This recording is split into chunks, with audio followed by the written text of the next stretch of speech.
Эрүүл мэндийн даатгалын ерөнхий газрын сэтгэлгүй дарга нь яваад сэтгэлтэй дарга нь томилогдсон билүү яалаа. Эрүүл мэндийн даатгалын сангийн өнөөгийн нөхцөл байдал нэг сэтгэлтэй сэтгэлдгүүдээ биш л дээ. Тэгээ яг бид нар микрофонгүйгээр гэдэг юм уу ингээл хоорондоо ярилцахад Чимбэрэн сайдтай ч гэсэн бид нар ярьж ирсэн тий. Ер нь энэ эрүүл мэндийн даатгалын сан шимтгэл төлөгчдийн одоо шимтгэл ин орлогоор бүрддэг. Төрийн албан хаагчтай ажилуулдаг.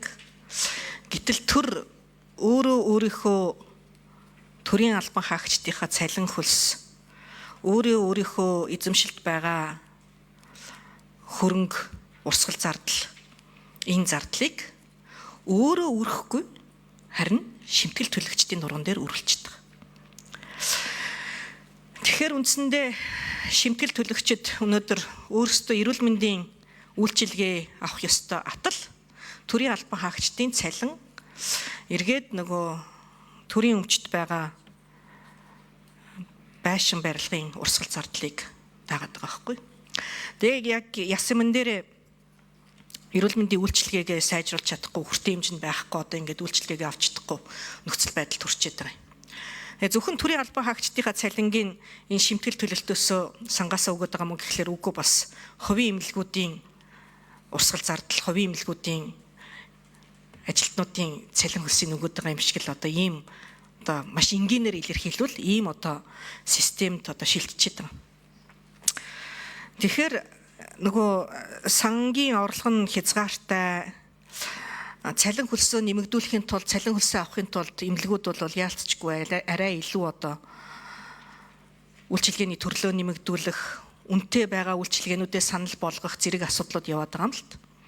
Тэгээ нөгөө өгж байгаа нэхэмжлэн ч гэсэн бас хуурамч бичлэлтүүд ч гэсэн одоо байгаа гэдгийг бол нуултгүй одоо шалгалтаар ч гэсэн ингээд илэрдэг.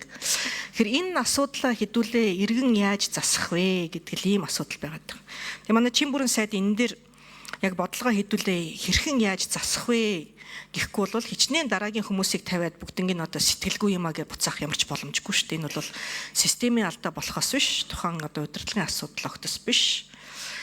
Эрүүл мэндийн даатгалын менежментийг ч гэсэн бас нэг эргэж харахгүй бол эрүүл мэндийн яам өөрөө энийг нэг талдаа бариад ингээ явах нь буруу байгаамаа. Тэгэхээр энийг засах талаар одоо ямар бодлого байгаа вэ гэдгийг Чимбэрэн сайдаас асууя. За Чимбэрэн сайд хариул. Ариун зай гишүүний асуултанд хариулъя. Та бас яг л голыг л хэлж байна. Энд бол ер нь тогтолцооны том алдаа байгаа. Өнөөдөр бид 20 оны даатгалын хуулийн шинжилэлээр гүйцэтгэлд толгуурсан санхүүжилт гэдгээр бид гүйцэтгэлийн уралдаанд эмнэлгүүдийг мартуулчихсан. Тэгэхээр одоо гүйцэтгэл хийж гүйцэтгсэн санхүүжилтаа хэмжилж тэр мөнгийг авч цалин хөлс урсгал зардал бүхэл юмаа төлөх ёстой. Хэрэгцээ шаардлага бол хязгааргүй. За тэгээ сая бас Эрдэнэт гишүүн хэллээ тэр төрөөс дааж байгаа шимтгэлийн өгж байгаа хувь яг даатгуулагчийн төлж байгаа хувь хоёр хоорондоо тэнцэж байгаа юм уу? Тусламж үйлчилгээ авж байгаа төрөөс даадаг тусламж үйлчилгээ нь гэхэд л яг гүйцэтгэлтэйгээ тааж тэнцэж гэнэ үг байл. Ийм олон зүйлүүд бол одоо хоорондоо уялдахгүй байгаа зүйлүүд байгаа.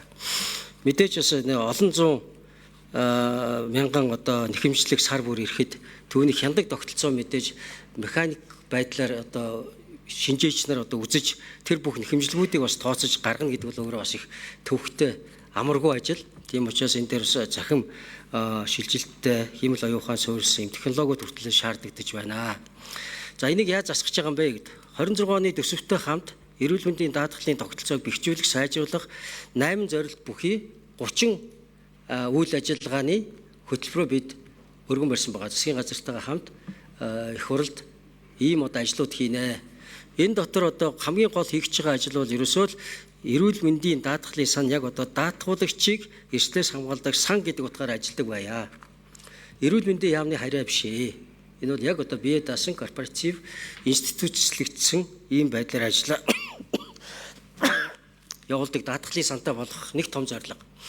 Хоёр дахь нь даатгалын хоригдлуулж байгаа мөнгө болон төр дааж шимтгэлийн өмнөөс нь төлж байгаа энэ харилцааг 3 жилийн хугацаанд ойртуулж ижил болгоно. Бодиттой болгоё. Өнөөдөр бол одоо дөнгөж одоо 2% л хүрэж штэ. 2% хүрэж байна. За ингээд энийг дараа жилээс 3% руу шилжүүлэхэд нэг ойролцоо 360 орчим тэрбум төгрөг нэмэгдэж орж ирэх ийм тооцоололтой байдаг. За ингээд тогтолж байгаа өөрийн бие даасан болгох дээрээс нь нэг чухал зүйл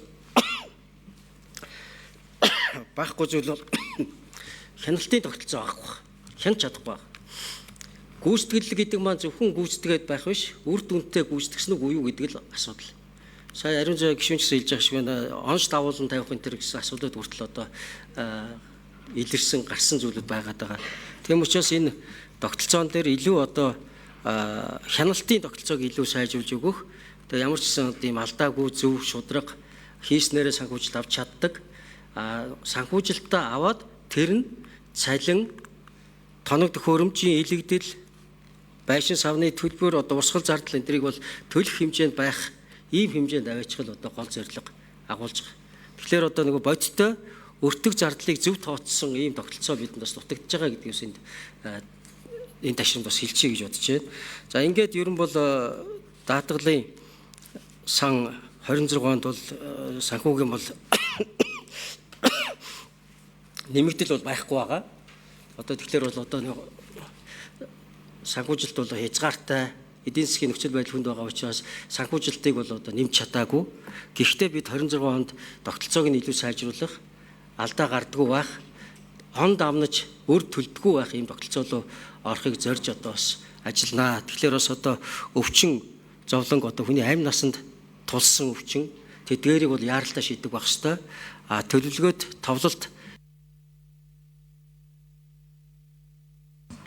За ариун зай гишүүн тодруулъя.